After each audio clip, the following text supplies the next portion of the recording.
চট্টগ্রামের থানা থেকে লুট হওয়া অস্ত্রগুলো এখন সন্ত্রাসীদের হাতে ব্যবহার হচ্ছে হত্যা, চাঁদাবাজি সহ নানা অনৈতিক কর্মকাণ্ডে।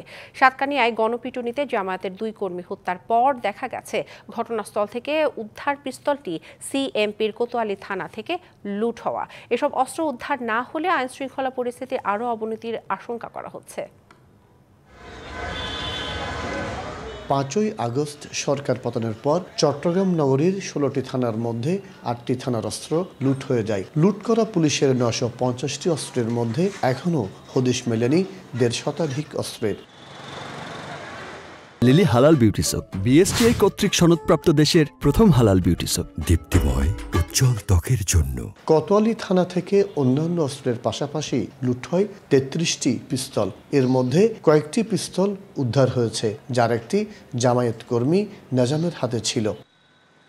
সংবাদ সম্মেলনে পুলিশ সুপার জানান, নেজামের রক্তাক্ত শরীরের পাশেই পড়ে থাকা পিস্তলটি উদ্ধার করা হয়। ঘটনার সময় একই মডেলের আরও বেশ কয়েকটি পিস্তল নেজামের অনুসারীদের হাতেও দেখা গেছে। হত্যা হওয়ার পরে যে অস্ত্রটা পেয়েছেন, এটা সিএমপির কোতোয়ালি থানার লুট হয়ে যাওয়া। আমাদের পুলিশের অনেক অস্ত্র খোয়া গিয়েছে।